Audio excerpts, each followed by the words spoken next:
Shalom. This week's Sedra is Sedra's Chayai. In the collection of Mishnayot known as Pirkei Avos, the well-known scholar Chayai is quoted as having taught, "Say little and do much." The lesson of not saying a great deal, but rather accomplishing a great deal, wasn't Shammai's novel idea. It was based on observations of our forefathers and biblical personalities' character. Shammai saw how the forefathers would promise little, yet do a great deal. One example of our ancestors demonstrating this trait was found in last week's Torah Parsha, when Avram saw three travelers approaching his tent. Avram offers them something to eat and drink, but instead of just some food, he serves them a full meal, including freshly slaughtered meat, butter, and bread, and other delicacies. Avram's mere offer of something to eat was his saying little, and his full meal was his doing a lot.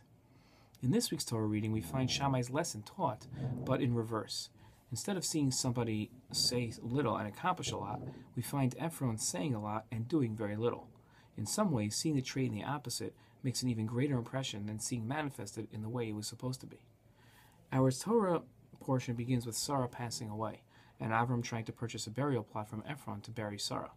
Ephron begins the negotiations by telling Avram, "No, my lord, listen to me.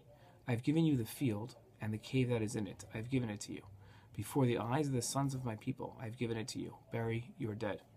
And he spoke to Ephron in the hearing of the people of the land, saying, "But if you'd only listen to me, I am giving money for the field," Avram said. "Take it from me, the money, and I will bury my dead there." But Ephron replied to Avram and said, "My lord, listen to me. A piece of land worth 400 shekels of silver, what is it between me and you? Bury your dead." And Avram listened to Ephron, and Avram weighed out to Ephron the silver that he had named in the hearing of the sons of Chet, 400 shekels of silver, accepted by the merchant.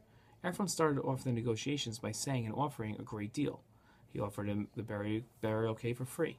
But in the end, he demanded a great deal, doing very little. The importance of doing a lot and promising a little becomes evident when we witness Ephron doing the exact opposite. We should relate to others with the primary attitude of trying to help them. Seeing someone in need and offering them a great hope only to not follow through couples their need with dashed hopes.